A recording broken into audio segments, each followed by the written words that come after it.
Les deux règles d'or de la communication et de l'information sont 1. Nous perdons en clarté en gagnant en rigueur. 2. Il existe pour chaque communication un temps, une durée optimale.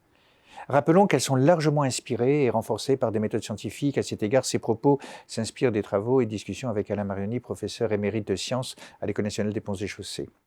Abordons la deuxième question. Y a-t-il un temps optimum, une durée la plus efficace de la communication de leadership ? Intuitivement, nous concevons que si la durée est trop faible, on manque de compréhension, mais si elle dépasse un seuil de disponibilité, d'écoute, elle ennuie et noie l'auditeur. Chaque communication de leadership doit donc évaluer sa durée optimale de transmission et de réception, afin de cadrer le message.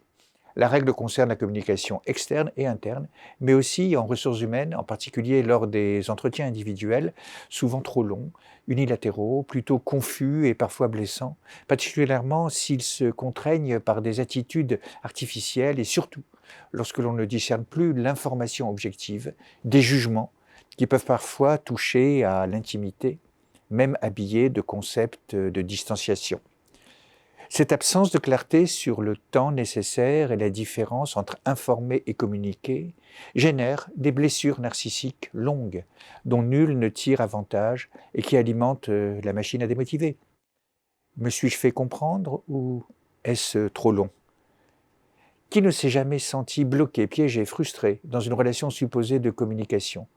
Étiez-vous victime ou bourreau ? Qui n'a jamais rencontré cette personne arrogante et limitée qui, de par ses limites personnelles, ne comprend rien, mais vous demande parfois avec hauteur d'être plus clair, plus concret, plus réaliste, ou pire. Lâchera, on ne perdra notre temps avec ça pas longtemps.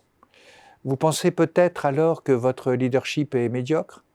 La solution n'est pas le combat, car l'autre l'emportera, comme toujours, à court terme, la bêtise affirmative, surtout si elle a un pouvoir hiérarchique sur vous. Nous vous suggérons, en application des deux règles d'or, non pas de vous justifier encore et encore, mais d'abréger ou poursuivre méthodiquement. Abréger consiste à faire croire que l'on préfère l'harmonie au conflit.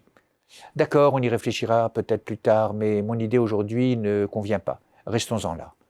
Ce retrait inattendu de votre part crée deux choses. Une possible culpabilité de l'autre, qui dans le fond connaît ses limites et peut voir dans ce retrait une victoire à la Pyrrhus, un refus de se battre, avec un risque que l'idée ne ressurgisse plus forte et ailleurs, loin de sa portée. Battre en retrait, dans ce cas notamment publiquement et avec élégance, est un signe d'efficacité relatif à la deuxième règle. Vous constatez que le temps imparti à cette question va devenir trop long, inutile et ne débouchera sur rien. Comme la bêtise est fréquemment affirmative et tenace, vous réservez votre action future et implicitement mettez votre adversaire en position de devoir garantir l'utilité collective de sa position, apparemment la seule à rester en course, même si sa formulation reste floue, singulièrement dans ce cas d'ailleurs. Vous avez appliqué les deux règles d'or, la clarté et l'optimisation du temps. Vous avez les coudées franches pour basculer vers une stratégie plus personnelle de leadership. Le paysage est en quelque sorte simplifié. Tenez bien votre image, quelle qu'elle soit, et même si elle n'est pas la plus politiquement correcte.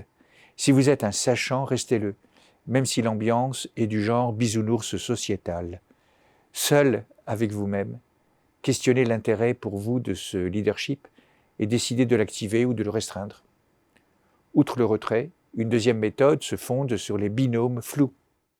Nous en reparlerons.